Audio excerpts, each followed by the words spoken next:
Genesis chapter 9, we just learned about how Noah and his family were in the ark where it rained for 40 days and 40 nights, and they spent around a year on the ark, just enduring a tough time, a challenging time on the earth. But God had chosen them to preserve mankind and to preserve all the animals and all the creatures on the earth. It was an incredible privilege that they had. The time had come to an end. They stepped off the boat, and they're back on dry land, and God is beginning to bless them and make covenant with them. We're picking up in chapter 9 if you want to follow along with us. It says, "Then God blessed Noah and his sons, saying to them, 'Be fruitful and increase in number and fill the earth.'" Really, the same blessing that he gave Adam and Eve, God declares again to Noah and his family. He says, "The fear and dread of you will fall on all the beasts of the earth and all the birds in the sky and every creature that moves along the ground and on all the fish in the sea. They are given into your hands." He says to mankind, you will rule and reign on the earth. He's saying, I've given you authority. The animals will not rule over you. You will rule over the animals. Everything that lives and moves about will be food for you. Just as I gave you the green plants, I now give you everything. Now, this is interesting because, and this isn't 100% definitive, but if you read in early Genesis, as we learned, it says that God gave them the green plants to eat for food. He gave them control over the animals, but he gave them the green plants to eat as food. So it's very possible that in the times of Adam and Eve and before this, there were many vegetarians. Maybe they didn't eat the animals on the earth. I don't know. It's going to be an interesting conversation and question that I wish to ask God one day. God, how did it work with the diets of mankind throughout the earth? Those are the little details to me that are fun. When God says to Noah, I give you every animal in addition to the plants, I'm like, so does that mean before God that they weren't allowed to eat the animals? Who knows? It'd be fun to ask God one day. Verse 4, he says, "But you must not eat meat that has its lifeblood still in it, and for your lifeblood I will surely demand an accounting. I will demand an accounting from every animal and from each human being too. I will demand an accounting for the life of another human being." He says, "Whoever sheds human blood, by humans shall their blood be shed. For in the image of God has God made mankind." He says, I want you to value life.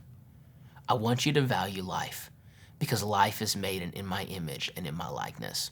And we live in a culture and in a world throughout this earth that does not seem to value life like God values life.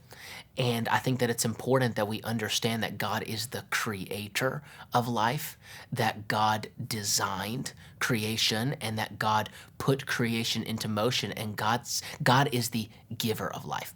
I love how Jesus said it. He said that the thief, he's talking about the devil, I think it's John 10:10, comes to steal, to kill, and to destroy. So anything that is stealing, killing, or destroying, that comes from the devil. But Jesus said, I come that you might have life and life more abundantly. And God, even in the book of Genesis, is talking about the value of life. We have so many debates in our culture and issues on morality and ethics and philosophy, and some of it's just is silliness. At the end of the day, God's told us how we're to live life, and God's told us what is good. God has created life, and anything that fights life is anti-God or anti-Christ. We have these discussions in our culture all the time. A hot topic right now might be abortion. And at the end of the day, I'm going to put this simply. People might not agree with this. It's okay. Respectfully, you would be biblically incorrect. God has made life, and God values life, and God is pro-life. There is no choice when it comes to life. What happens is culture tries to come up with reasons to remove God or to make excuses for what they want to do. God made man, God made woman. We learned that early in the book of Genesis. He brought the two of them together and they become one flesh. Well, when the two of them become one flesh and they love one another, children come forth from that. Well, when children come forth, that's the continuation of life. That's life and life more abundantly. God said to Adam and Eve, be fruitful and multiply, take dominion of the earth. Well, this is what man says, respectfully, in its selfishness or in its fleshly desire to control or to do what it wants to do. It says, well, no, I don't want to count that as a life until it's born. Well, that's not exactly how it works with God. God says, I believe it's in Psalms, it says, in my mother's womb, you knit me and you formed me. God knew the plans that he had for people before they were even born. God would talk about Jacob and Esau before they were even born. God knew what they were going to do and what they were called to do. It's not that a child is real once it's born, and before it's born, it's not real. That's philosophical, ethical mumbo jumbo that the enemy tries to put in our mind to distort things and distract us from the truth. And you might be thinking, wow, Stephen's really getting on a soapbox right now. Maybe I am, but this is important stuff to God, and it needs to be important stuff to us. The principle of this is seen throughout the entirety of the scripture. The entirety of the scripture. The Bible is God's nature on display. I want to say that one more time. The Bible is God's nature on display, and God values life. He says, whoever sheds human blood, by human shall their blood be shed. From the image of God has God made mankind. Man and woman, children are made in my image and my likeness, and God values life. And we need to value life as well, because we need to value what God values. Verse 7, as for you, be fruitful and increase in number, multiply in the earth and increase upon it. That is a directive. It's not just a blessing. It's not like God saying, if you feel like it. God saying, hey, this is what I'm calling you to do. Verse 8, then God said to Noah and to his sons, I now establish my covenant with you and with your descendants after you, with every living creature that was with you, the birds, the animals, and all that came out of the ark, every creature on earth. I establish my covenant with you.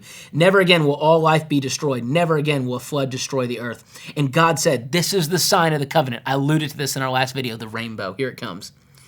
I am making between you and every living creature with you a covenant for all generations to come. I have set my rainbow in the clouds, and it will be the sign of the covenant between me and the earth. Whenever I bring clouds over the earth and the rainbow appears in the clouds, I will remember my covenant between me and you, and all the living creatures of every kind. Never again will the waters become a flood to destroy all life. Whenever the rainbow appears in the clouds, I will see it and remember the everlasting covenant between God and all the creatures of every kind on the earth. So God said to Noah, this is the sign of the covenant I have established between me and all the earth. The rainbow belongs to the Lord. It is God's sign. It is God's covenant. It is God's picture. It is God's handiwork. It is God's art. It is God's masterpiece. The rainbow belongs to the Lord. People might try to take it. Different ideologies might try to distort it. But God says, that's mine. It's my covenant. It's my covenant with mankind. It's my covenant that shows the kind of God that I am. That even when you're wicked, I'm saying I'll see this and I'll remember it, and I'll remember that I made covenant. And here's the problem that we see throughout the earth. People are trying to take what is the Lord's, and they're trying to distort it and change it, and they're trying to do it with marriage, and they're trying to do it with so many different things, and they're making it a distraction. They're trying to distract us from the truth of the word. And the reality is this, and I do feel it's important to share this with you, especially to mothers and fathers who are teaching their children in the next generation. The world has no problem, and when I say the world, I mean people who don't have a Christian understanding and a Christian belief of the Bible, a true Christian belief of the Bible. The world has no problem telling us and projecting onto us how they think we should think. But as Christians, we need to, in love, sharing the truth in love, be willing to take a stand and to teach our children and to share with others what God thinks and what God says is best. And I believe that that's so important, that the church takes a stand. The church has to take a stand against really the wicked thoughts of the world. And there's no other way to put it. Verse 18, the sons of Noah who came out of the ark were Shem, Ham, and Japheth. Ham was the father of Canaan. These were the three sons of Noah, and from them came the people who were scattered over the whole earth. Noah, a man of soil, proceeded to plant a vineyard. When he drank some of its wine, he became drunk and lay uncovered inside his tent. Okay, so Noah planted a vineyard. He began to enjoy the fruits of that vineyard, but he enjoyed it a little too much, and he became drunk, and he was naked inside of his tent. It says that Ham, the father of Canaan, saw his father naked and told his two brothers. But Shem and Japheth took a garment and laid it across their shoulders, and they walked in backwards and covered their father's naked body. Their faces were turned the other way so that they would not see their father naked. I find it interesting, this story that the Bible goes out of its way to share that Noah made a mistake, let's be honest. Noah made some unwise choices, some poor choices, and he found himself in a compromising situation. Many of us have, maybe not this exact mistake, but many of us have made mistakes in our life, and we've been in compromising situations. And one of his sons comes in and sees him, and rather than covering his nakedness, he goes out and gossips about his nakedness. But his other two sons, Shem and Japheth, take a garment. They don't look at their father's nakedness. They walk in backwards. They cover their father's nakedness. They honor their father.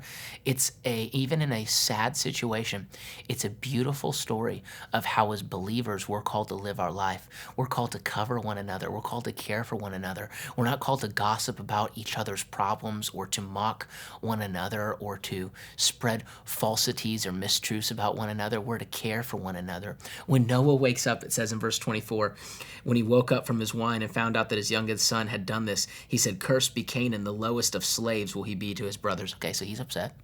All right. He also said, "Praise be to the Lord, the God of Shem. May Canaan be the slave of Shem. May God extend Japheth's territory. May Japheth live in the tents of Shem. And may Canaan be the slave of Japheth." After the flood, Noah lived 350 years. Noah lived a total of 950 years, and then he died. So in this story, it tells that Shem and Japheth were sons who seemingly had a respect and an awe of their father, whereas the other son, Ham, did not, and because of that, Noah was frustrated with him. We'll learn later in chapter 10, and I'm going to cover chapter 10 for this video today because it's another one of those lineage chapters. It takes us from the line of Shem to Abraham, or to Abram. And we'll learn about how his name changes from Abram to Abraham in the future. But basically, as they began to fill the earth, chapter 10 gives the account of their bloodline and how people began to populate the earth.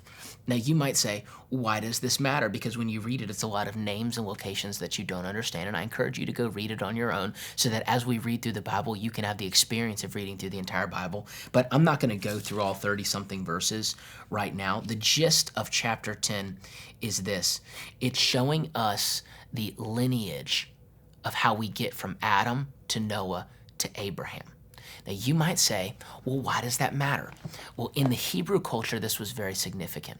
One of the biggest things about Jesus when he came onto the earth was that they were able to prove his lineage from the line of David.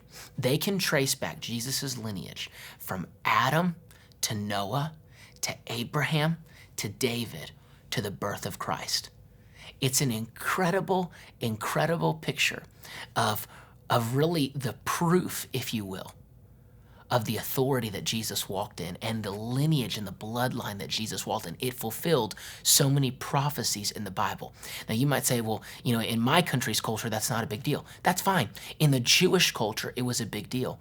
And so God, in his sovereignty, when he had the Torah, Genesis, Exodus, Leviticus, Numbers, Deuteronomy, the first 5 books of the Bible, when the Torah was written, God, in his sovereignty, shared with us the lineage and the line so that we could see it. It's for our benefit. And sometimes when you read it, you might go, well, cool, this is cool, extra details, fun, thanks God. It's important. It's important to God. It was significant to God to add it into the Word.